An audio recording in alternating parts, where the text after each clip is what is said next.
السلام علیکم ورحمۃ اللہ وبرکاتہ۔ الحمد للہ نحمده ونستعینه ونستغفره ونؤمن به ونتوکل علیہ ونعوذ باللہ من شرور انفسنا ومن سیئات اعمالنا من يهده الله فلا مضل له ومن يضلله فلا هادي له ونشهد أن لا إله إلا الله وحده لا شريك له ونشهد أن محمدا عبده ورسوله أما بعد أعوذ بالله من الشيطان الرجيم بسم الله الرحمن الرحيم ومن يرغب عن ملة إبراهيم إلا من سفه نفسه ولقد اصطفيناه في الدنيا وإنه في الآخرة لمن الصالحين إذ قال له ربه أسلم قال أسلمت لرب العالمين ووصى بها إبراهيم بنيه ويعقوب يا بني إن الله اصطفى لكم الدين فلا تموتن إلا وأنتم مسلمون رب اشرح لي صدري ويسر لي أمري واحلل عقدة من لساني يفقهوا قولي اللهم إنك عفو كريم تحب العفو فاعف عنا یا عزیز و یا غفار۔ سامعین محترم، آج اس رکوع مبارکہ کی ہم لوگ تلاوت کرنے جا رہے ہیں۔ وہ آخری رکوع ہے، 16واں رکوع، اور انشاءاللہ العزیز آج کی نشست کے مناسبت سے پہلا جو ہمارا سپارہ ہے یا پہلا پارہ ہے وہ انشاءاللہ مکمل ہو جائے گا۔ اس سے قبل کہ ہم لوگ شروعات کریں، ہم لوگ پرانا ذرا ریویژن کروا دیتے ہیں کہ اس سے قبل آپ لوگ نے حضرت ابراہیم علیہ السلام کی ان قربانیوں کا ذکر کیا جو کہ کل کی نشست میں تھا، اور ان تمام قربانیوں پہ فَأَتَمَّهُنَّ، جب ان تمام قربانیوں پہ اور تمام آزمائشوں میں، تمام جو اللہ تعالیٰ نے ان کے لیے راستے ہموار کیے تھے، ان تمام چیزوں کے باوجود جب حضرت ابراہیم ان تمام امتحانات میں پورے اترے تو ان سے فرمایا گیا فَأَتَمَّهُنَّ کہ ابراہیم آپ پاس ہو گئے، آپ کامیاب ہو گئے ان تمام آزمائشوں میں۔ لہٰذا یہاں ترتیب یاد رکھیے گا کہ ابھی حضرت ابراہیم علیہ السلام کی ہی بقیہ جو دعائیں ہیں وہ بھی نظر آئیں گی آپ لوگوں کو، اور اس کے ساتھ ساتھ حضرت ابراہیم علیہ السلام کا ذکر چلے گا، اور اس کی کورسپونڈنس میں آپ لوگوں کو پچھلی امتوں کا بھی ایک نقشہ کھینچ کے سمرائز کر کے بتایا جائے گا۔ ایک اور بات یہ یاد رکھیے گا کہ یہ جو رکوع مبارکہ ہیں، کیونکہ آپ لوگ کو میں بتا چکا ہوں، تھوڑا سا ریوائز پہلے سے دوبارہ کرا دوں کہ سورہ بقرہ 2 حصوں میں ڈیوائیڈڈ تھی، مقسم ہوئی ہوئی تھی، اور 2 حصوں میں جو پہلا حصہ تھا اس میں کثیر تعداد میں آپ لوگ کو ذکر نظر آئے گا سابقہ امت مسلمہ یعنی بنی اسرائیل یا یہود کا، لیکن جو دوسرا حصہ ہے اس میں اصل خطاب ہے موجودہ امت مسلمہ سے۔ جو اس کا پہلا حصہ ہے اس کے بھی مزید 3 ڈویژنز تھے۔ پہلے 4 رکوع اس میں آپ لوگ کو معلوم ہے کہ 3 گروہوں کے بارے میں ذکر کیا گیا، حق کا راستہ، ناحق راستہ، یعنی ایک اہل ایمان، اہل کفر، اور تیسرے مذبذبین بین ذالک، منافق کہتے ہیں۔ اس کے ساتھ ساتھ آگے آپ لوگ چلیں گے 10 رکوع میں تو سابقہ امت مسلمہ کہ 9 رکوع اور 10 رکوع لگاتار آئیں گے ان کے تنقید کے اوپر۔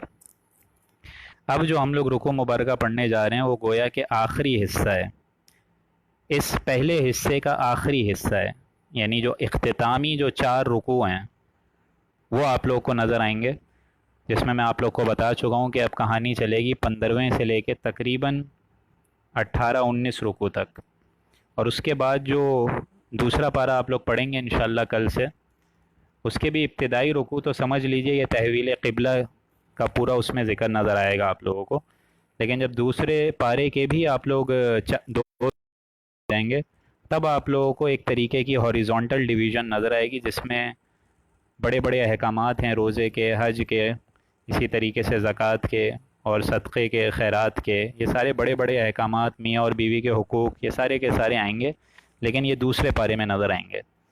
لہٰذا میں آپ لوگ کو سمری سمجھا چکا ہوں کہ ابھی جو آپ لوگ پڑھنے جا رہے ہیں، گویا یہ آج کی نشست سے انشاءاللہ العزیز ہمارا پہلا پارہ مکمل ہو جائے گا، اور اس میں جو اصل مضمون ہے اور جو اصل ٹاپک ہے وہ یہی ہے تحویل قبلہ۔ اور تحویل قبلہ میں آپ لوگ کو بتا چکا ہوں، تحویل قبلہ بولتے کس کو ہیں کہ وہ قبلہ جو یروشلم تھا، جو یہودیوں کا ابتدائی قبلہ تھا، اب اس قبلے کو ریپلیس کیا جا رہا ہے امت محمدی کے قبلے سے، جو کہ مکۃ المکرمہ میں ہے، یعنی خانہ کعبہ۔ گویا کہ وہ قبلہ جس پہ یہودی تھے موجود، اسی کو اپنا سمجھ لیجئے کہ بہت عقیدت کے ساتھ مانتے تھے، اسی کی عبادت کرتے تھے۔ اب لہٰذا یہاں امت سابقہ کو، جو سابقہ امت ہے، اس کو ریپلیس کیا جا رہا ہے ایک نئی امت سے، حضور صلی اللہ علیہ وسلم کی۔ گویا کہ اس کی جو انسٹالیشن پروسیس میں جو اوپننگ سیریمنی ہے، سیریمنی ہو رہی ہے تحویل قبلہ سے۔ اور لہٰذا یہ بات بھی دھیان میں رکھیے کہ حضرت ابراہیم علیہ السلام نے ابتدائی خانہ کعبہ نہیں بنایا، حضرت آدم علیہ السلام نے بنایا ہے۔ چونکہ اس کی کچھ دیواریں رہ گئی تھیں تو ان کی بیسس کو ابھارتے اور سپورٹ دیتے دیتے حضرت ابراہیم علیہ السلام نے پورے خانہ کعبہ کی کلی طور پہ تعمیر کری ہے، انہوں نے اور حضرت اسماعیل علیہ السلام نے۔ لہٰذا خانہ کعبہ کی مناسبت سے حضرت ابراہیم علیہ السلام کے یہ دو رکوع، کل کا رکوع اور آج کا رکوع، یہ دو رکوع آپ لوگ کو ایک ابتدائی تمہید نظر آئے گی، کیونکہ خانہ کعبہ کا جو اصل لنک ہے وہ حضرت ابراہیم علیہ السلام کے ذریعے سے ہے۔ حضرت ابراہیم علیہ السلام نے کیا عظیم دعائیں مانگی وہ تو آپ لوگوں کو پچھلی نشست میں سمجھ آ گئی ہوں گی۔ آج کی نشست میں جو ہم لوگ تلاوت کرنے جا رہے ہیں، گویا یہ حضرت ابراہیم علیہ السلام کا اور پرانی سابقہ امتیں جس میں یہود، عیسائی، یہ ساری کی ساری، یعقوب علیہ السلام کی نسل، ان ساروں کا بھی ذکر آئے گا۔ اور پھر کل کی نشست سے جب ہم لوگ دوسرا پارہ پڑھیں گے تو اس میں اصل جو زیر بحث ٹاپک ہوگا، مضمون ہوگا، وہ ہوگا تحویل قبلہ۔ تو میرے خیال سے اتنی بات سمجھ آ گئی ہے، اب ہم لوگ کو آگے بڑھ جانا چاہیے، کیونکہ یہ رکوع مبارکہ بہت کافی اعتبار کے لحاظ سے، آیات کے لحاظ سے، آیات کے اعتبار سے بہت بڑا ہے اور جامع ہے۔ اعوذ باللہ من الشیطان الرجیم، بسم اللہ الرحمن الرحیم۔ ومن یرغب عن ملت الا من سفیہ نفسہ، اور جو ابراہیم علیہ السلام کے دین سے روگردانی کرے، منہ موڑے، سو اس نے جو خود اپنے آپ کو پھر حماقت میں مبتلا کرا، گمراہی میں مبتلا کرا۔ لہٰذا یہ سمجھ لیجیے درود پڑھتے ہیں حضور صلی اللہ علیہ وسلم پہ، کیونکہ فضیلت کے لحاظ سے حضور صلی اللہ علیہ وسلم زیادہ آگے ہیں، لیکن جو ابتدائی، جو کہ تمام انبیاء کے جو باپ ہیں، سردار ہیں، جد امجد ہیں، وہ تو ہیں حضرت ابراہیم علیہ السلام۔ لہٰذا یہ یہاں بتایا جا رہا ہے اور واضح کیا جا رہا ہے وَمَن يَرْغَبُ عَن مِلَّةِ إِبْرَاهِيمَ إِلَّا مَن سَفِهَ نَفْسَهُ، اور ملت ابراہیم سے تو وہی روگردانی کرے گا جو اپنی ذات سے ہی احمق ہو، جو خود چاہے کہ میں گمراہ رہنا چاہوں، تو حضرت ابراہیم علیہ السلام سے وہ روگردانی کیوں کرے گا؟ اس کو اصولاً کرنی نہیں چاہیے۔ وَلَقَدِ اسْتَفَيْنَاهُ فِي الدُّنْيَا، اور ہم نے اس کو چن لیا تھا، دنیا میں بھی پسند کر لیا تھا، آخرت میں تو وہ بہت پسندیدہ ہیں ہی ہیں، لیکن ہم نے ان کو دنیا میں بھی پسند کر لیا تھا۔ وَإِنَّهُ فِي الْآخِرَةِ لَمِنَ الصَّالِحِينَ، اور آخرت میں وہ ہمارے صالح بندوں میں شمار کیے جائیں گے۔ لہٰذا یہ بات سمجھیے کہ جب کسی انسان مومن کو کئی آزمائشوں سے اور طرح طرح کے آزمائشوں سے اور طرح طرح کی تکالیف سے گزارا جاتا ہے، تو اس کی بیسیکلی آخرت سنور رہی ہوتی ہے۔ جس طرح حدیث میں بھی آتا ہے کہ مومن کو ایک کانٹا بھی چھپتا ہے تو وہ اس کے گناہوں کا کفارہ بن جاتا ہے۔ لہٰذا یہاں پہ دیکھیں، تمام دنیاوی آزمائشوں سے گزار کے جب دنیا میں بھی ان کو سلیکشن دے دی اور فلائنگ کلرز کے ساتھ ان کو پاس کر دیا، جس کا ہم لوگوں نے کل کی نشست میں پڑھا تھا ایک ہی جملہ فَأَتَمَّهُنَّ، کہ انہوں نے تمام آزمائشوں میں پورے اترے۔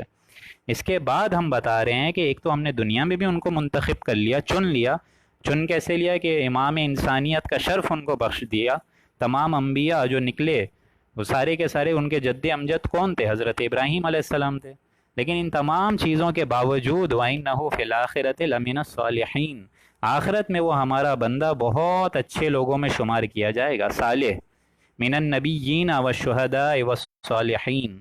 یہ ترتیب آپ لوگوں کو آگے نظر آئے گی کہ وہ جو آخرت میں اللہ کے عرش کے نیچے ہوں گے وہ کون ہوں گے؟ نبی ہوں گے، شہداء ہوں گے اور صالحین، من النبیین والشہداء والصالحین۔ اور صالح کہتے کس کو ہیں؟ صالح اس کو کہتے ہیں کہ وہ ہر وہ شخص جو کہ اللہ کی فرما برداری اختیار کرے اور جتنی تکالیفیں ہیں اس پہ صبر کرے اور نماز اور شکر کے درمیان اپنی زندگی گزار دے۔ اذ قال لہ ربہ اسلم، جب جب کہا اللہ نے کہ مانو ہمارا حکم، قال اسلمت لرب العالمین، تو اس نے کہا پروردگار قبول ہے تیرا حکم۔ جب جب ہم نے کہا کہ مانو ہمارا حکم، اس نے کہا پروردگار قبول ہے تیرا حکم۔ یہ بندہ مومن کی شان ہوتی ہے۔ ومن یؤمن باللہ یہد قلبہ، جو اللہ پہ ایمان لے آئے تو اللہ تعالیٰ اس کے دل کو ہدایت سے ٹھہرا دیتا ہے۔ اللہ تعالیٰ سے دعا ہے مجھے اور آپ کو بھی ایسا ایمان اللہ نصیب فرمائے انشاءاللہ، کہ جب جب اللہ نے کہا، جب کبھی اللہ نے کہا کہ مانو میرا حکم، اس بندہ مومن نے کیا کہا؟ پروردگار قبول ہے تیرا حکم۔ صحرا میں چھوڑ کر آنا ہے بیوی بچوں کو، بیوی ہاجرہ اور اسماعیل علیہ السلام کو چھوڑ کر آؤ، حاضر۔ یہ حتیٰ کہ 100 برس کی عمر میں 87 برس لگاتار دعائیں مانگ مانگ کر بیٹا ملا ہے حضرت اسماعیل کو۔ حضرت ابراہیم کی جو نسل چلی پھر حضرت اسماعیل سے، یہ آخری امتحان تھا۔ حضرت سارہ کے ہاں اولاد نہیں تھی، بی بی ہاجرہ سے ان کو اولاد دی گئی۔ 87 سال دعائیں مانگ مانگ کے رو رو کے یہ لڑکا آپ کو ملا، اور جب یہ لڑکا باپ کا لاڈلا بن گیا ہے، بازو بن گیا ہے، وہاں بتایا جا رہا ہے کہ اس کو ذبح کرو، قتل کرو، ذبح کرو۔ اس کے باوجود کیا فرمایا انہوں نے؟ اس کے باوجود انہوں نے فرمایا اذ قال لہ ربہ اسلم قال اسلمت لرب العالمین، کہ یا رب ہمارے، میں حاضر ہوں۔ اللہ تعالیٰ ایسی محبت ہمارے دلوں میں بھی بیدار کر دے کہ آخرت اور اللہ کی طلب کے علاوہ اور کوئی طلب باقی نہ رہے۔ وَوَصَّى بِهَا إِبْرَاهِيمُ بَنِيهِ وَيَعْقُوبُ، یہ بھی آیت بہت اہم ہے، اس سے آپ کو ترتیب نظر آئے گی تمام انبیاء کی بھی ایک طریقے سے۔ وَوَصَّى بِهَا إِبْرَاهِيمُ بَنِيهِ وَيَعْقُوبُ، اور اسی طریقے سے ہم نے اسی کا حکم دیا، وصیت کری، تاکہ کس کس میں چلی؟ ابراہیم علیہ السلام میں بھی چلی، بنیہ و یعقوب، اور السلام نے اپنے بیٹوں کو بھی اسی طرح اس ملت پہ قائم اور دائم رکھا، و یعقوب، اور یعقوب علیہ السلام کے بھی بیٹوں میں، جس سے نسل چلی ہے بنی اسرائیل، جس کا بھی پورا آپ لوگ ذکر پڑھ چکے، تقریباً 2-3 ہفتوں سے آپ لوگ انہی کا ذکر پڑھ رہے ہیں، سابقہ امت مسلمہ۔ تو اسی چیز کی وصیت بے شک ابراہیم علیہ السلام نے بھی کی، اور اسی ملت ابراہیم کی وصیت یعقوب علیہ السلام نے بھی کی اور ان کے بچوں نے بھی کی۔ اور یعقوب علیہ السلام نے کیا وصیت کری؟ یا بنیہ، کہ اے میرے بچوں، آپ لوگوں کو میں بتا چکا ہوں حضرت یعقوب کے 12 بیٹے تھے، اور 12 بیٹوں سے ان کی نسل چلی ہے بنی اسرائیل۔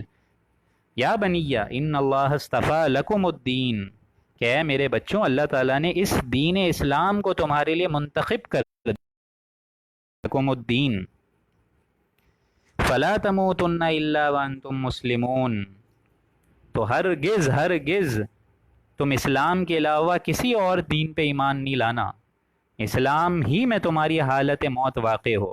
فلا تموتن، موت ہرگز نہیں آئے، الا سوائے یہ کہ فرما برداری کی حالت میں ہو۔ یہ ہے وہ بہت عظیم ایک دعا بھی جو ہم لوگ مانگتے ہیں کہ یا اللہ تعالیٰ ہمارا خاتمہ بالایمان فرما۔ اور دین سے مراد کیا ہے؟ دین اسلام۔ ان الدین عند اللہ الاسلام، کہ بے شک اللہ کی نظر میں جو سب سے اعلیٰ ترین دین ہے وہ صرف اور صرف اسلام ہے، اور جو اسلام کے علاوہ اور کوئی دین لے کر آئے گا فلن یقبلہ، اس کا دین نہیں قبول کیا جائے گا۔ یہی آیت آپ لوگوں کو سورہ آل عمران میں بھی نظر آئے گی، فلا تموتن الا وانتم مسلمون، کہ اے مسلمانوں، وہاں مسلمانوں سے خطاب کیا گیا ہے کہ اے مسلمانوں، موت نہ آئے، بالکل موت نہ آئے، مگر حالت فرما برداری میں۔ لیکن آج کا نوجوان ہم لوگ کو نظر آتا ہے گانے سنتے ہوئے ایکسیڈنٹ ہوا، مفلوج ہو گیا، یا ایکسیڈنٹ ہوا، اور پھر اسی گانے سنتے ہوئے اس کی حالت موت واقع ہو گئی۔ یہاں بتایا جا رہا ہے فلا تموتن، اے میرے بچوں، یہ ابراہیم علیہ السلام کے بعد یعقوب علیہ السلام اپنے بیٹوں کو نصیحت دے رہے ہیں کہ ایک تو اسلام اللہ نے دین منتخب کر لیا ہے، اسلام لانا بہت ضروری ہے، لیکن اسلام صرف کہہ دینا نہیں، اس کے سارے تقاضوں کو پورا کرنا، اور اس حالت تک پورا کرنا فلا تموتن الا وانتم مسلمون، کہ موت تم لوگ کو نہیں آئے، حالت اسلام پہ آئے۔ لیکن مطلب یہ ہے کہ حالت اسلام میں تم لوگوں کی موت واقع ہو، ایسے نہیں ہو۔ ام کنتم شہداء اذ حضر یعقوب الموت، کیا تم اس وقت موجود تھے جب حضرت یعقوب علیہ السلام کے وقت موت، یہاں یہی ترجمہ کیا جائے گا لفظی، کہ جب آ دھمکی حضرت یعقوب علیہ السلام کے اوپر موت، کیونکہ آپ سب کو معلوم ہے کہ حضرت یعقوب علیہ السلام کے 12 بیٹے تھے، ان کو جمع کیا۔ حضرت یعقوب اور ان کے بیٹے سارے مصر میں پہنچ چکے تھے اس وقت حضرت یوسف علیہ السلام کے ذریعے، تو وہاں انتقال ہوا ہے ان کا۔ یہ سارا کا سارا سلسلہ آپ لوگ کو حضرت یوسف کا سورہ یوسف میں نظر آ جائے گا آگے 12ویں اور 13ویں پارے میں۔ تو اے اس وقت کو یاد کرو جب یعقوب علیہ السلام پہ آدھم کی موت، حضر یعقوب الموت اذ قال لبنیہ ما تعبدون من بعدی، اور جس وقت انہوں نے اپنے بیٹوں کو جمع کیا، سارے کے سارے 12 بیٹے جمع ہوئے اور انہوں نے پوچھا سارے 12 بیٹوں سے کہ میرے مرنے کے بعد تم کس چیز کی پرستش کرو گے، میرے مرنے کے بعد تمہارا معبود کون ہوگا۔ یہ گویا کہ سمجھایا جا رہا ہے، ایک طریقے سے میثاق لیا جا رہا ہے، معاہدہ لیا جا رہا ہے اپنی اولاد سے کہ تم کس کی عبادت کرو گے، تم میرے دین کو تو نہیں چھوڑو گے، میں تو اللہ کا موحد بندہ ہوں، اللہ کی عبادت میں ہر وقت لگا رہتا ہوں، تو تم کسی اور دین کی تو پیروی نہیں کرو گے۔ من بعدی، میرے بعد۔ قالوا نعبد الہک، انہوں نے کہا سب نے کہ سب نے ایک ساتھ جواب دیا، نہیں ہم اسی کی عبادت کریں گے، نعبد الہک، کہ جس کی بندگی آپ کرتے تھے، اور وہ اللہ و الہ آبائک، ایک تو بندگی آپ کے جد امجد نے بھی کری، حضرت ابراہیم علیہ السلام نے بھی ان کی پیروی کری، یعنی اللہ کی اطاعت میں ہر دن اپنی زندگی گزاری۔ ابراہیم و اسماعیل، ابراہیم علیہ السلام نے بھی ان جیسی زندگی گزاری، و اسماعیل علیہ السلام نے بھی اللہ کے مطابق اپنے آپ کو جھکا کے رکھا، و اسحاق کا بھی وہی دین تھا علیہ السلام، الہا واحدا۔ اور یہ سمجھ لو کہ یہ تمام معبود جو ہیں وہ مختلف نہیں ہیں، بلکہ ایک ہی واحد معبود، اور ہم اسی کے آگے سر جھکاتے ہیں۔ الہا واحدا، وہ ایک ہی معبود ہے، ان تمام بڑی بڑی ہستیوں کا کوئی الگ معبود نہیں ہے۔ الہا واحدا ونحن له مسلمون، یہ بھی آیت بہت اہم ہے، اور اس کا آپ لوگوں کو نقشہ اگلی 2 اور 3 آیات میں نظر آئے گا۔ وَنَحْنُ لَهُ مُسْلِمُونَ، اور ہم اسی کے آگے سر جھکاتے ہیں، اسی کی فرما برداری اختیار کرتے ہیں۔ مسلمون، مسلمان، سالم ایمان والا، جس کا ایمان جو ہے شبنم کی طرح پاک اور چٹان کی طرح راک اسٹڈی ہو، مضبوط ہو۔ وَنَحْنُ لَهُ مُسْلِمُونَ، اور ہم اس کے آگے اطاعت قائم رکھتے ہیں۔ آگے چلتے ہوئے فرمایا تِلْکَ أُمَّةٌ قَدْ خَلَتْ، یہ ایک جماعت تھی جو گزر چکی۔ اب ظاہر بات ہے یہ پوری کی پوری جو جماعت تھی اس میں کیا کیا لوگ تھے، سارے وہ بڑے بڑے نام تھے، ابھی آپ لوگ پڑھ چکے ہیں، حضرت ابراہیم، حضرت اسماعیل، حضرت اسحاق، حضرت یعقوب، اسی طریقے سے پرانے سارے کے سارے پیغمبر، حضرت موسیٰ، حضرت عیسیٰ۔ تِلْکَ أُمَّةٌ قَدْ خَلَتْ، یہ جو ایک جماعت تھی جس کا ہم نے تمہیں واقعہ سنا دیا، وہ گزر چکی، اب وہ سارے کے سارے زیر زمین چلے گئے، انتقال ہو گیا سب کا۔ لہا ما کسبت ولکم ما کسبتم، تم سے ان کا نہیں پوچھا جائے گا، بلکہ تم سے یہ پوچھا جائے گا کہ تم کیا کر کے لائے ہو۔ لہا ما کسبت ولکم ما کسبتم، ہم ان کا نہیں پوچھیں گے تم سے، لیکن تم سے تمہارے پرس ہوگی تمہارے کاموں کی۔ وَلَكُمْ مَا كَسَبْتُمْ، ہم ان کا معاملہ تم سے نہیں پوچھیں گے کہ انہوں نے کیا کیا، وہ سارے کے سارے تو ہمارے موحد اور عظیم بندے تھے، لیکن ان سے تمہاری باز پرس نہیں ہوگی، ہم تم سے تمہاری باز پرس کریں گے کہ تم کیا کر کے لائے ہو آج روز محشر میں۔ وَلَا تُسْأَلُونَ عَمَّا كَانُوا يَعْمَلُونَ، اور تم سے ان کے کیے ہوئے کی کوئی باز پرس نہیں ہوگی۔ یہ ایک جماعت تھی گزر چکی، تمہارے کام تمہارے لیے ہوں گے اور ان کے کام ان کے لیے ہوں گے۔ ہر شخص کو وہاں اکیلے کھڑا ہونا ہے، ہر شخص کے لیے اپنا عمل، اپنی کمائی، اپنی نیکی، اپنی بدی، ہر شخص کو وہاں اکیلے کھڑا ہونا ہے۔ باپ بھلے تمہارا سلطان ہو، بہت بڑا کوئی جد امجد ہو، لیکن تم کیا کر کے لائے ہو وہاں یہ پوچھا جائے گا۔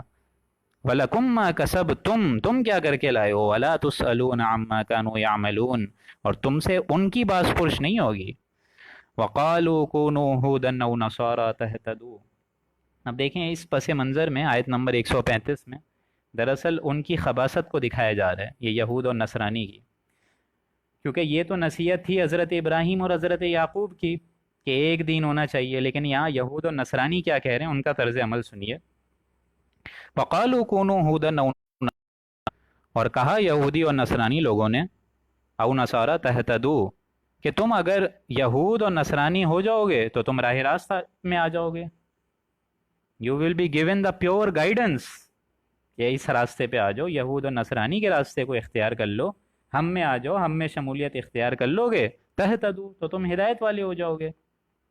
یہاں حضور صلی اللہ علیہ وسلم کو ایک طریقے سے پیشن گوئی تنبیہ کی جا رہی ہے کہ آپ کو ان کا دین فالو نہیں کرنا ہے. او نصارا تہتدو قل بل ملت ابراہیم حنیفہ، اے نبی آپ فرمائیے کہ نہیں، میں اور میرے تمام اہل ایمان حضرات ملت ابراہیم حنیفہ، ہم حضرت ابراہیم علیہ السلام کے راستے پہ چلیں گے جو کہ حنیفہ ہے، جس میں کوئی کجی نہیں ہے، کوئی کدورت نہیں ہے، کوئی ٹیڑھ نہیں ہے، سیدھا راستہ ہے. قل بل ملت ابراہیم حنیفہ، اے نبی آپ ان کو ڈنکے کی چوٹ پہ کہیے کہ ہم تو اسی نبی کو فالو کریں گے جو کہ ہمارے جد امجد تھے، اور وہ حنیفہ تھے، ایک دم کوئی مشرک نہیں تھے معاذ اللہ. حنیفہ سیدھا راستہ تھا دے کے گئے وہ. وما کان من المشرکین، اور حضرت ابراہیم علیہ السلام مشرک بھی نہیں تھے، وہ ایک دم موحد بندے تھے، اللہ کی بندگی کو انہوں نے ٹوٹل اختیار کیا. قولوا آمنا باللہ وما انزل الینا وما انزل الی ابراہیم و اسماعیل، مسلمانوں کہہ دو کہ ہم ایمان لاتے ہیں اللہ پہ، باللہ، وما انزل الینا، اور ہم ایمان لاتے ہیں اس حکم پر جو کہ ہمارے پاس بھیجا گیا ہے.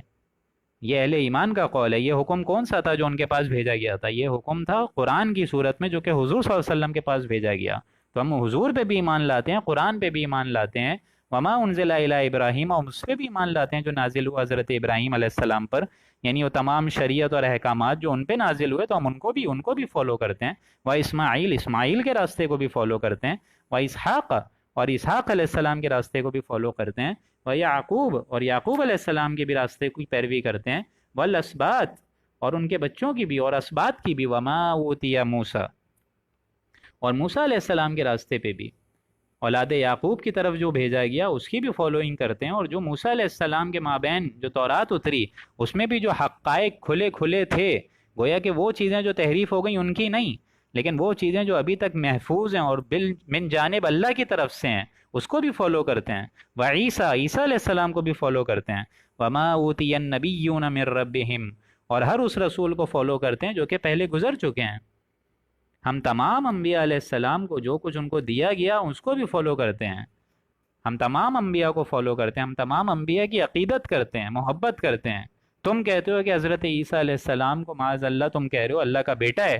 ہم یہ نہیں مانتے کہ وہ اللہ کا بیٹا ہے، ہم تو یہ مانتے ہیں کہ وہ اللہ کا نبی تھا، اللہ کا پیغمبر تھا بہت عظیم. وعیسیٰ، عیسیٰ کو بھی مانتے ہیں، اور تمام ان نبیوں کو مانتے ہیں جو کہ اللہ کی طرف سے بھیجے گئے.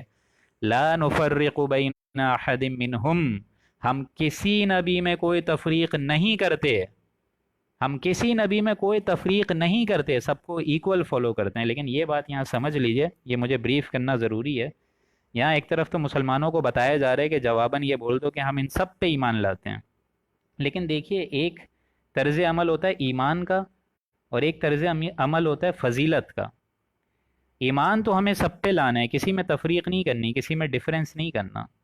اور حضور صلی اللہ علیہ وسلم کا بھی یہی فرمان تھا کہ مجھے یونس ابن متہ پہ بھی فضیلت مت دو، یونس ابن متہ پہ بھی فضیلت مت دو. ایک ہی نبی ہیں اللہ کے، ایک ہی پیغمبر ہیں، حضرت یونس علیہ السلام، جن کو مچھلی کے پیٹ میں اللہ تعالیٰ نے پورا دن گزروایا، رات گزروائی. تو وہی نبی ہیں جن کو اللہ تعالیٰ نے، ایک ہی نبی جن کو پکڑا، اس نبی کے بارے میں بھی اللہ تعالیٰ کہہ رہے ہیں کہ مجھے حضرت یونس، ان پہ بھی فضیلت مت دو. ہمارے فضیلت کے الگ عقائد ہیں، لیکن یہ بات کلی طور پہ سمجھ لیجئے کہ ان تمام نبیوں کی ایکول سمجھ لیجئے کہ گائیڈنس کے لحاظ سے تمام لوگوں کی، تمام انبیاء کی تعلیمات تو اپنی جگہ ایک دم قائم و دائم ہیں، لیکن تمام سب کامل ہو کے الہدا بن کے حضور صلی اللہ علیہ وسلم کی صورت میں ہمارے پاس آ گئی ہے. لہٰذا حضور صلی اللہ علیہ وسلم بھی فرماتے تھے کہ کوئی نبی بھی جنت میں نہیں جائے گا، تمام نبیوں پہ بھی جنت حرام ہے جب تک میں نہ چلے جاؤں، اور کوئی امت بھی جنت میں قدم تک نہیں رکھ سکے گی جب تک میری امت نہ رکھ سکے. یہ اتنا بڑا ان کا بلیف تھا اپنی امت پہ. آج اگر وہ یہاں نازل ہو جائیں، اور سوچیں آپ لوگ پھر کہ ہم لوگ کس منہ سے اس نبی کو ہم لوگ اپنی شکل دکھا سکیں گے؟ آپ بتائیے مجھے. ایک طرف نبی وہاں اتنا بڑا دعویٰ کر رہے ہیں کہ کوئی امت بھی جنت میں نہیں جا سکے گی جب تک میری امت نہ چلے جائے.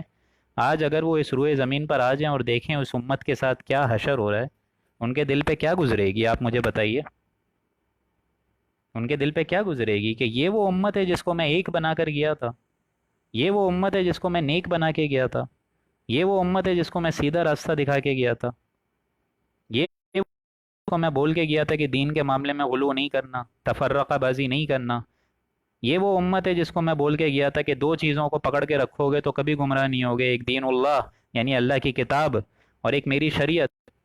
یہ وہ اللہ کی کتاب کا حق ادا کر سکے کہ نہیں کر سکے؟ آپ خود سوچیں، یہ تمام بڑے بڑے سوالات یہاں بھی حضور صلی اللہ علیہ وسلم نے تنہا نہیں چھوڑا، اور روز قیامت بھی تنہا نہیں چھوڑیں گے۔ دعائیں دیجیے آپ لوگ اس کملی والے کو اور احمد مجتبیٰ کو، میرے اور آپ کے پیغمبر حضرت محمد مصطفیٰ صلی اللہ علیہ وآلہ وسلم آخر وقت تک ساتھ دیں گے امت کا۔ لیکن امت اگر اپنے عمل سے ان کو مس ریپریزنٹ کرے تو اس میں گمراہی کا سارا وبال کس پہ آئے گا؟ مجھ پہ آئے گا اور آپ پہ آئے گا، اللہ نہ کرے۔ لہٰذا ان کو وہاں جا کے ان کا سر انشاءاللہ فخر سے بلند کرنا ہے، اپنے اعمال کے ذریعے سے، محض عقیدوں سے نہیں، محض لفاظی سے نہیں، محض ایمان کا دعویٰ کرنے سے نہیں، لیکن ان کے تمام احکامات کو بھی، جس طرح اللہ بھی فرماتا ہے کہ جس نے رسول کی اطاعت کری اس نے گویا میری اطاعت کری، رسول کی نافرمانی کری اس نے میری نافرمانی کری۔ وما اوتی النبیون من ربہم لا نفرق بین احد منہم، ہم کسی نبی میں تفریق نہیں کرتے، ونحن لہ مسلمون۔ یہ دیکھیں دوبارہ ایک آیت ختم ہوئی کہ اور ہم سارے کے سارے اسی کے مطیع فرما بردار ہیں، سارے کے سارے۔ ہم سب کو اللہ کے آگے جھکنا چاہیے، وَنَحْنُ لَهُ مُسْلِمُونَ، کہ ہمارے اندر اللہ سے دعا ہے کہ ایسا ایمان آ جائے کہ یہاں جس آیت میں کرائیٹیریا بتایا جا رہا ہے وَنَحْنُ لَهُ مُسْلِمُونَ، کہ اللہ تعالی ہم سب کو اس عمل کے ذریعے سے مسلمان بنا دے، وہ سالم ایمان ہمارے اندر جگا دے۔ فَإِنْ آمَنُوا بِمِثْلِ مَا آمَنْتُمْ بِهِ فَقَدِ اهْتَدَوْا، اس طریقے پہ ایمان لے آئیں جس طرح اہل اسلام میں ایمان لائیں تو وہ تب بھی راہ حق پر لگ جائیں گے۔ فقد اہتدوا، یعنی اگر وہ بھی پورا کا پورا ایمان لے آئیں، یہ وہ بھی سے مراد کیا ہے؟ یہاں مسلمانوں کو بتایا جا رہا ہے کہ اگر یہ یہود و نصرانی بھی ایسا ہی ایمان لے آئیں جیسا تم لے کر آئے ہو، وداؤٹ اینی کمپرومائز، ٹھیک ٹھیک بے نہیں وہ راستہ اختیار کر لیں جو کہ حضور صلی اللہ علیہ وسلم بتا رہے ہیں، فقد اہتدوا، تب بھی وہ ہدایت والے ہو جائیں گے۔ وَإِن تَوَلَّوْا، اور اگر وہ نہ مانیں، روگردانی کریں، آپ دیکھیں کہ فَإِنَّمَا هُمْ فِي شِقَاقٍ، اور اگر آپ یہ دیکھیں کہ وہ زدم زدہ اور دشمنی میں مبتلا ہو ہی چکے ہیں، ان کے اندر مخالفت ان کے دلوں کے اندر پیوست ہو گئی، آپ کے شدید دشمن ہو گئے ہیں، تو کیا حکم ہے؟ فَسَيَكْفِيكَهُمُ اللَّهُ، تو اے نبی آپ کو گھبرانے کی ضرورت نہیں ہے، آپ کے مقابلے میں اللہ آپ کے لیے کافی ہو جائے گا، آپ فکر نہیں کریں، آپ کسی کمپرومائز کی طرف جھکنے کا سوچیں ہی نہیں کہ کچھ لو کا معاملہ سوچیں، بالکل نہیں سوچیں، ان کی مخالفت سے آپ کو فکر کرنے کی ضرورت ہی نہیں ہے، ان کی جانے کی ضرورت ہی نہیں ہے۔ فَسَيَكْفِيكَهُمُ اللَّهُ، اللہ آپ کے لیے کافی ہو جائے گا ان کے مقابلوں میں۔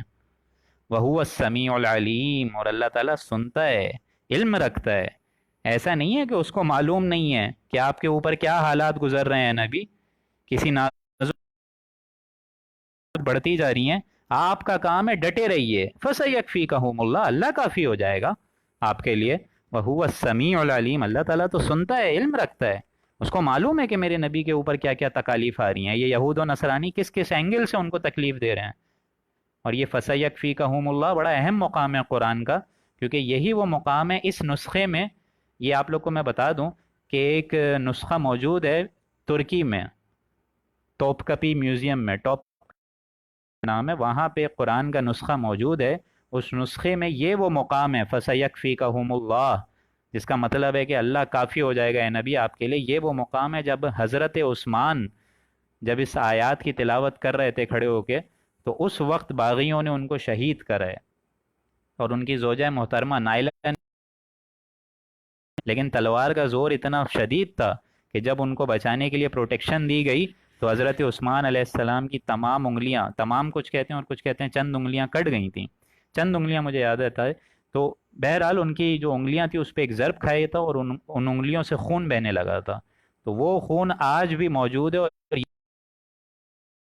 چھوٹا تھا، اور یہ فَسَيَكْفِيكَهُمُ اللَّهُ کی آیت ہے، آیت نمبر 137، جس پہ ان کا خون مبارک ابھی تک موجود ہے، اور یہ نسخہ قرآن کا توپ کپی میوزیم ترکی میں موجود ہے۔ فَسَيَكْفِيكَهُمُ اللَّهُ، اللہ کافی ہو جائے گا اے نبی آپ کے لیے ان کے مقابلے میں۔ صبغۃ اللہ، یہ میرے الحمدللہ والد صاحب کا بھی نام ہے، صبغت اللہ۔ صبغت اللہ کہتے ہیں اللہ کا رنگ۔ اللہ کے کتنے خوبصورت رنگ ہیں، ان تمام رنگوں میں شرک، یہ تمام رنگوں میں شرک تو آ ہی نہیں سکتا۔ ان تمام رنگوں میں سب سے اعلیٰ رنگ جو ہے وہ ہے ہدایت کا، اور یہ ہدایت اللہ تعالیٰ دیتا ہے قرآن کے ذریعے سے، اس میں شرک بالکل نہیں آ سکتا۔ صبغت اللہ، اللہ کا رنگ ہے۔ ومن احسن من اللہ صبغہ، اور اس شخص سے بہترین اللہ تعالیٰ نے جو رنگ دیا ہے، اور دوسرا کون سا رنگ ہے جو اس حالت سے زیادہ محبوب ہو، خوبتر ہو؟ یعنی سب سے بہترین رنگ اللہ کا ہے، سب سے بہترین رنگ اللہ کا ہے۔ ومن احسن من اللہ صبغہ، اللہ تعالیٰ سے بہترین رنگ اور کس کا ہو سکتا ہے؟ وَنَحْنُ لَهُ عَابِدُونَ، اور کو حکم دیا جا رہا ہے، یا مسلمانوں کو حکم دیا جا رہا ہے کہ ایک تو اللہ کا رنگ بہت عظیم ہے، اس رنگ میں ہدایت ہی ہدایت ہے، شرک نہیں ہے۔ تمہارا کیا حکم ہے؟ وَنَحْنُ لَهُ عَابِدُونَ، اور ہم یعنی اہل ایمان کو حکم دیا جا رہا ہے کہ تمہیں یہ کہنا چاہیے وَنَحْنُ لَهُ عَابِدُونَ، اور ہم اس کی غلامی اختیار کرتے ہیں۔ عابدون، سر جھکاتے ہیں، عبادت کرتے ہیں، صرف اسلام نہیں، عبادت کرتے ہیں۔ تو یہ آپ لوگ سمجھ لیجئے 3 مقامات ہیں، یہاں اس الفاظ کو نوٹ کریے کہ پہلی آیت جو آیت گزر چکی ہے 136، یہ تمام 3 آیات جو آپ لوگوں کو نظر آئے گی، یہ بیسیکلی میرے اور آپ کے لیے ایک لمحہ فکریہ ہے۔ آیت نمبر 136 میں فرمایا وَنَحْنُ لَهُ مُسْلِمُونَ، کہ اللہ ہم تیرے آگے اپنا سرو سجود کرتے ہیں، سجدہ کرتے ہیں، تیرے آگے ہی سر جھکاتے ہیں، مسلمون فرما برداری اختیار کرتے ہیں، تیرے آگے سر تسلیم خم کرتے ہیں۔ ان میں سے تو ہم بھی شامل ہیں، آپ بھی شامل ہیں، آپ لوگ بھی اللہ کے آگے جھکتے ہیں، الحمدللہ ہم لوگ بھی جھکتے ہیں، ساری چیزیں ہیں۔ لیکن یہ سمجھ لیجئے کہ صرف سر تسلیم خم کرنے سے زندگی نہیں گزرے گی، صرف اور صرف اسلام کہہ دینے سے زندگی نہیں گزرے گی، وَنَحْنُ لَهُ مُسْلِمُونَ سے زندگی نہیں گزرے گی۔ آیت نمبر 138 میں فرمایا وَنَحْنُ لَهُ عَابِدُونَ، اور اے رب ہمارے، ہم تیری ہی بندگی کرنے والے ہیں۔ تو صرف اسلام کہہ دینا کافی نہیں ہے، بلکہ اس کے ساتھ ساتھ عبادت، اور عبادت بھی ٹوٹل عبادت۔ اور یہ آیت یہاں جو ختم ہو رہی ہے وَنَحْنُ لَهُ مُسْلِمُونَ وَنَحْنُ لَهُ عَابِدُونَ، اور اس کے بعد ایک آیت آئے گی وَنَحْنُ لَهُ مُخْلِصُونَ، کہ اے رب ہمارے، ہم عبادت بھی کرتے ہیں، مسلمان میں بھی شمار اپنے آپ کو اختیار کرتے ہیں، اور اس کے ساتھ ساتھ مخلص بھی ہیں۔ اور یہ مخلص ابھی آپ لوگوں کو آگے چلتے ہوئے نظر آئے گی۔ صبغۃ اللہ ومن احسن من اللہ صبغہ ونحن له عابدون قل اتحاجوننا فی اللہ وهو ربنا وربکم، اے نبی آپ فرما دیجئے کہ تم اللہ کے مقابلے میں مجھ سے حجت بازی کر رہے ہو، تم اللہ کے مقابلے میں مجھ سے بحث بازی کر رہے ہو، وَهُوَ رَبُّنَا وَرَبُّكُمْ، حالانکہ حال تو یہ ہے وہ میرا بھی رب ہے، تمہارا بھی رب ہے، ہم دونوں کا معبود ایک ہے، تو تم کس چیز کی مجھ سے حجت بازی کر رہے ہو؟ تم کہہ رہے ہو یہود و نصرانی کا راستہ اختیار کر رہے ہو، یہ تو غلط بات تم کہہ رہے ہو۔ دین تو سب کا ہی ایک ہے، معبود تو سب کا ہی ایک ہے، اللہ تو سب کا ہی ایک ہے، ہاں شریعت میں فرق ہے، لیکن دین تو شروع سے اول سے لے کے آخر تک ایک ہی ہے، دین اسلام۔ تو تم اللہ کے بارے میں جھگڑا کر رہے ہو مجھ سے، اللہ کے بارے میں حجت بازی قائم کر رہے ہو۔ وَلَنَا أَعْمَالُنَا وَلَكُمْ أَعْمَالُكُمْ، تو کان کھول کے سن لو کہ ہمارے لیے اب ہمارے اعمال ہیں اور تمہارے لیے تمہارے اعمال ہیں۔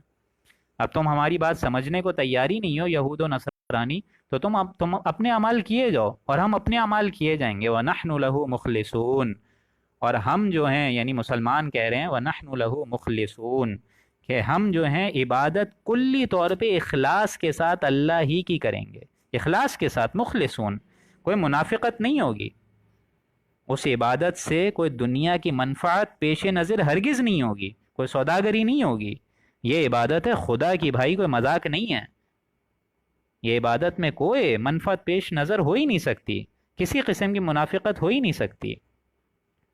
دنیا بنانا، دنیا کمانا، دین کو ذریعہ بنانا، یہ تمام اخلاص سے برعکس ایک چیز ہے کہ انسان دین کو استعمال کرے دنیا بنانے کے لیے، عبادت کو استعمال کے لیے کرے معاذ اللہ دنیا بنانے کے لیے، دنیا کمانے کے لیے، دین کو ذریعہ بناتا ہے انسان آج۔ میرے دوستوں، اس سے بڑی اور گھٹیا حرکت اور کوئی نہیں ہے۔ اخلاص، مخلصون، اللہ کے لیے عبادت کو مخلصون، خالص ہو کے کرو نا، پھر مزہ آئے گا۔ اور یہ حضور کی حدیث سے ثابت بھی ہے کہ جس نے نماز پڑھی دکھاوے کے لیے اس نے شرک کیا، جس نے روزہ رکھا دکھاوے کے لیے اس نے شرک کیا، جس نے صدقہ و خیرات ادا کیا دکھاوے کے لیے اس نے شرک کیا۔ نہیں، پوری زندگی اللہ کے حکم کی پیروی اور اطاعت کے مطابق ہونی چاہیے، کہ اللہ کے اخلاص کے علاوہ اور اللہ کی محبت اور آخرت میں اس سے ملاقات کے علاوہ کوئی اور ہمارے اندر محبت رہے ہی نہ۔ اللہ تعالیٰ سے دعا ہے کہ مجھے اور آپ کو اللہ تعالیٰ ان 3 آیات جو آئی ہیں 136، 138 اور 139، جس میں بتایا جا رہا ہے وَنَحْنُ لَهُ مُسْلِمُونَ وَنَحْنُ لَهُ عَابِدُونَ وَنَحْنُ لَهُ مُخْلِصُونَ، یا اللہ تعالیٰ ہم سب کو ان آیات کے مطابق اپنی زندگیاں اور اپنے عمل کو گزارنے کی توفیق عطا فرمائے۔ آخری آیت چل رہی ہے، 2 آیات۔ ام تقولون ان ابراہیم واسحاق ویعقوب والاسباط کانوا ھودا او نصارا، کیا تم یہ کہتے ہو، ام تقولون کیا تم یہ کہتے ہو کہ ابراہیم، اسماعیل، یعقوب، اولاد یعقوب یعنی یعقوب کے وہی 12 بیٹے، کانوا ھودا او نصارا، کیا تم یہ کہتے ہو کہ یہ سب یہود اور نصرانی تھے؟ تم یہ کہتے ہو، اتنی بڑی گمراہی کا راستہ اختیار کر رہے ہو تم کہتے ہو کہ یہ سارے یہود و نصرانی تھے، اور اگر تم یہ کہتے ہو کہ یہ یہود و نصرانی ہیں تو تم بھی ہمارے یعنی اہل ایمان بھی اب یہود و نصرانی بن جائیں تو ہدایت یافتہ ہو جائیں گے۔ ہودن و نصارا، اگر یہ سب یہود و نصرانی ہو جائیں تو کیا اہل ایمان بھی ہدایت یافتہ ہو جائیں گے؟ ایسا کیسے ہو سکتا ہے؟ کیا یہ سارے کے سارے یہودی تھے؟ ابراہیم یہودی تھے، نصرانی تھے، اسماعیل یہودی تھے، اسحاق، یعقوب، اسباط، یہ سب کیا یہود و نصرانی تھے؟ اب غصے میں دیکھیں فرمایا جا رہا ہے قل اانتم اعلم ام اللہ، بھائی کیا تم زیادہ جانتے ہو یا اللہ زیادہ جانتا ہے؟ یہ اللہ کا غصہ اور جلال کا ایک مقام ہے قرآن شریف کا۔ یہود و نصرانی کے لیے دیکھیں کتنا غصہ ہے پھر۔ قل اانتم اعلم ام اللہ، کیا تم زیادہ جانتے ہو یا اللہ زیادہ جانتا ہے؟ تمہارے اندر زیادہ عقل ہے یا اللہ کے زیادہ اندر عقل ہے؟ تم زیادہ جانتے ہو یا اللہ زیادہ جانتا ہے؟ اور یہی حال ہمارا ہے، نہیں یہی حال ہمارا ہے۔ میں بتاتا ہوں آپ کو کیسے۔ یہی بات آج مسلمانوں کو سوچنی چاہیے کہ محمد الرسول اللہ اور ان کے ساتھی اور صحابی یہ دیوبندی تھے یا بریلوی تھے؟ یہ اہل حدیث تھے یا شیعہ تھے؟ یہ شیعہ تھے یا سنی تھے؟ اور نامعلوم کیا کیا فرقے چلتے جائیے آپ۔ بھائی کوئی وجہ تھی نا کہ حضور صلی اللہ علیہ وسلم نے فرمایا کہ میری امت 73 فرقوں میں ٹوٹے گی اور ایک فرقہ جنتی ہوگا۔ کون سا وہ فرقہ؟ حضور نے کیا یہ بولا شیعہ اس فرقے میں فٹ ہوگا، سنی فٹ ہوگا، اہل وہابی ہوگا، دیوبندی ہوگا، بریلوی ہوگا؟ یہ بولا انہوں نے؟ ہرگز نہیں۔ انہوں نے کہا وہ فرقہ، وہ ایک فرقہ جنتی ہوگا جس نے میرے راستے کے مطابق زندگی اور میرے صحابی کے راستے کے مطابق زندگی گزاری ہو۔ میں ان لوگوں کو اسلام دے کے گیا تھا، پتہ نہیں کیا کیا بنا کے بیٹھ گئے یہ لوگ۔ اور یہ پوری کی پوری حدیث سے ثابت ہے کہ حضور نے فرمایا تھا نا کہ تم لازماً اپنے سے پہلوں کی پیروی کرو گے، یعنی یہود نصرانی کی پیروی ضرور کرو گے۔ اس طرح پیروی کرو گے جیسے ایک جوتی، ایک سینڈل جو ہوتی ہے وہ دوسری سینڈل سے مشابہت میں ہوتی ہے، برابر ہوتی ہے، ایسے فالو کرو گے۔ اور یہاں تک فرمایا اور توحید کی اتنی باریکیوں تک پہنچا کے گئے حضور صلی اللہ علیہ وسلم، اس امت کو آپ لوگ ان کا شکر ادا کریں، شکریہ ادا کریں۔ یہاں تک فرما کے گئے کہ تمام ایک تو راستے کی ان کی پیروی کرو گے، حتیٰ کہ وہ اگر گوہ کے بل میں بھی گھسیں گے تو تم بھی گوہ کے بل میں گھسو گے، اور حتیٰ کہ ان کی امت میں سے اگر کسی نے اپنی ماں کے ساتھ زنا کیا ہوگا تو میری امت میں بھی ایسا شقی اور ایسا بد کردار اور ایسا گمراہ شخص نکلے گا جو کہ یہ حرکت کر گزرے گا۔ میرے بھائیوں، دوستوں، ان تقسیموں سے اوپر اٹھنے کی ضرورت ہے، ان فرقہ واریت سے اوپر اٹھنے کی ضرورت ہے، ان لسانیت، ان عصبیت، ان تعصبات سے اٹھنے کی ضرورت ہے۔ ٹھیک ہے ایک فقہی مسئلہ ہے، حیثیت اس کے مطابق آپ اپنی زندگی تو نہ جئیں نا، لیکن آپ یہ سوچیں کہ ٹھیک ہے فقہی مسئلہ ہے، اس مسئلے میں میرا مسلک کیا بولتا ہے، صحیح ہے، ٹھیک ہے، قابل غور بات ہے، لیکن اپنے آپ کو اس مسلک سے ایک دوسرے سے ریپریزنٹ کرانا، اس مسلک کو مقدم رکھنا، پرائیورٹی دینا، اور دین پر اس مسلک کو پروموٹ کرنا، اور اسی کی بھاگ دوڑ اور اسی کی محنت میں لگے رہنا، میرے بھائیوں دوستوں، یہ چیز بالکل اصل حقیقت ماورا ہے جو کہ اللہ کے دین نے ہمیں سکھائی ہے۔ اس سے بالکل برعکس باتیں ہیں یہ۔ رہ گئی رسم ازاں روح بلالی نہ رہی، فلسفہ رہ گیا تلقین غزالی نہ رہی۔ ہم خود تراشتے ہیں منازل کے سنگ میل، ہم وہ نہ تھے جس کو زمانہ بنا گیا۔ قل اانتم اعلم ام اللہ، کہہ دیجئے کہ تم زیادہ جانتے ہو یا میں زیادہ جانتا ہوں۔ اللہ غصے میں کہہ رہا ہے۔ تو سوچ لیجئے میں اور آپ تو کس خطے میں آئیں گے، آپ سمجھ لیجئے۔ اب یہاں یہود اور نصرانی جو کہ بڑے بڑے ایک مذہب تھے، ان کو یہاں بتایا جا رہا ہے ہم مسلکوں کی کیا اہمیت ہوگی اللہ کے نزدیک، اور اس کا کتنا غصہ ہوگا پھر کہ میں تو ان لوگوں کو، ان بدبختوں کو سیدھا دین دے کے گیا تھا، یہ کیا حرکتیں کر کے بیٹھ گئے میرے بعد۔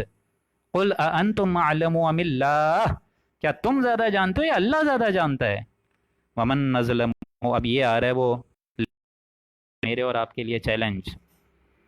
ومن نظلم ممن کتم شہادۃ عنده من اللہ، یہ آیت تعویل خاص کے لیے بھی بہت اہم ہے اور تعویل عام کے لیے بھی۔ تعویل خاص میں تو اس کا پس منظر ہے یہود اور نصرانی کے لیے، اور تعویل خاص میں ایک جھلک ہے ہم امت مسلمہ کے لیے بھی۔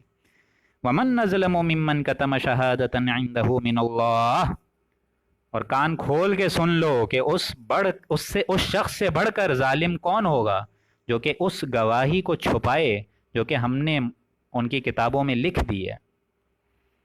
یہ گواہی تھی جو کہ یہ یہود کے علماء یہود جانتے تھے کہ یہ اللہ کے رسول ہیں جن کا ذکر ہماری کتابوں میں موجود ہے، اس عظیم گواہی کو چھپائے بیٹھے ہیں۔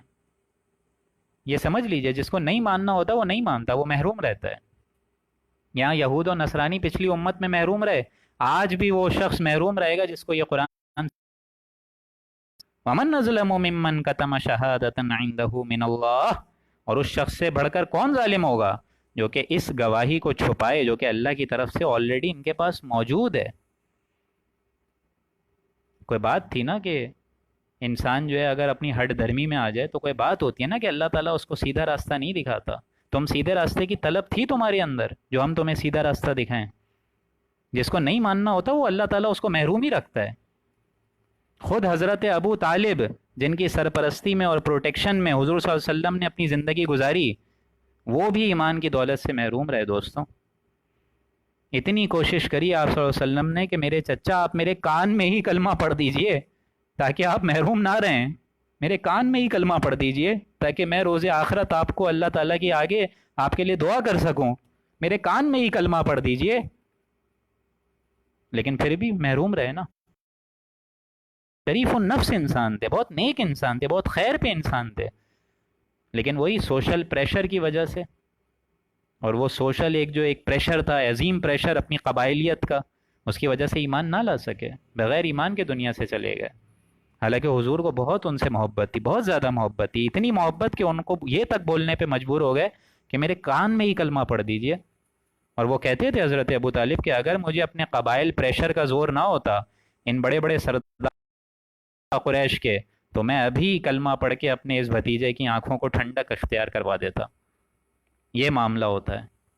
وَمَا اللَّهُ بِغَافِلٍ عَمَّا تَعْمَلُونَ، اور اللہ تعالیٰ غافل نہیں ہے ان اعمال سے جو تم کر رہے ہو، وہ دیکھ رہا ہے کہ کون میرا بندہ جو ہے حق کے راستے پہ لگا ہوا ہے، اور کون جو میرا بندہ ہے قرآن پڑھ بھی رہا ہے، سمجھ بھی رہا ہے، لیکن عمل نہیں کر رہا۔ وَمَا اللَّهُ بِغَافِلٍ عَمَّا تَعْمَلُونَ، اللہ غافل نہیں ہے جو اعمال تم کر رہے ہو اس دنیا میں۔ تِلْكَ أُمَّةٌ قَدْ خَلَتْ، یہ ایک جماعت تھی گزر گئی۔ اس سے پہلے اتنی بڑی بڑی جماعتیں تھیں یہود و نصرانی کی، ابراہیم، اسماعیل، اسحاق، یعقوب، موسیٰ، عیسیٰ، اسباط، یہ سارے کے سارے۔ تِلْكَ أُمَّةٌ قَدْ خَلَتْ، یہ ایک جماعت تھی گزر گئی، ان سب کا انتقال ہو گیا، وہ سارے کے سارے زیر زمین چلے گئے۔ تِلْكَ أُمَّةٌ قَدْ خَلَتْ لَهَا مَا كَسَبَتْ وَلَكُمْ مَا كَسَبْتُمْ، ان کے کام جو کیے انہوں نے، ان کا معاملہ ان کا اللہ سے ہے۔ اللہ تعالیٰ ان کے معاملات کا ذکر اور اس کا تسألون، وہ تم سے نہیں پوچھے گا کہ انہوں نے کیا حرکت کری۔ وَلَكُمْ مَا كَسَبْتُمْ، اور تمہارے کام کا تو لازماً پوچھے گا اللہ، ان کے لیے ان کا عمل، وَلَكُمْ مَا كَسَبْتُمْ، اور تمہارے لیے تمہارا عمل ہوگا۔ دیکھا جائے گا کہ تم کیا لے کر آئے ہو، نیکی لے کر آئے ہو یا بدی لے کر آئے ہو۔ وَلَا تُسْأَلُونَ عَمَّا كَانُوا يَعْمَلُونَ، اور تم سے ان کے کیے ہوئے کی کوئی باز پرس نہیں ہوگی، کوئی باز پرس نہیں ہوگی۔ آپ یہ بھی نہیں بول سکیں گے کہ میں حضور صلی اللہ علیہ وسلم کی امت کا ہوں تو مجھے جنت چاہیے ہی چاہیے، نہیں ہو سکتا۔ ان تمام صحابیوں کا معاملہ اپنی جگہ ہے۔ اب دیکھنا یہ ہوگا کہ ہم کس کٹہرے میں کھڑے ہو رہے ہیں. ہمیں دیکھنا ہوگا, ہمیں اپنے اندر دروبینی کرنی ہوگی, کیونکہ دین اللہ کا تو غالب ہو کے ہی رہے گا. حضور صلی اللہ علیہ وسلم کی حدیث سے ثابت ہے کہ روئے زمین کے اختتام سے پہلے پہلے کوئی خطہ, کوئی ملک, کوئی آبادی ایسی باقی نہیں رہے گی جہاں اسلام کا غلبہ نہ ہو چکا ہوگا. پوری دنیا پہ قیامت کے روز سے پہلے پہلے آپ لوگ کان کھول کے سن لیں کہ اللہ کا دین غالب ہوگا. آپ لوگ انشاءاللہ بولیں, اس پہ ضرور غالب ہوگا. دیکھنا تو یہ ہے کہ ہم اس کے لیے کتنی کمر کس لیں, اس بہتی گنگا میں ہم لوگ اپنا کتنا ہاتھ دھو لیں. دین کو تو اللہ غالب کر کے ہی رہے گا. اللہ تعالیٰ مجھے اور آپ کو اس غلبہ دین کے لیے کمر کسنے کی توفیق عطا فرمائے, اور اس کے تمام تقاضوں کو حد الامکان پورا کرنے کی توفیق اور سعادت نصیب فرمائے. بارک اللہ لنا ولکم فی القرآن العظیم ونفعنی وإیاکم بالآیاتہ وذکر الحکیم. صدق اللہ العظیم.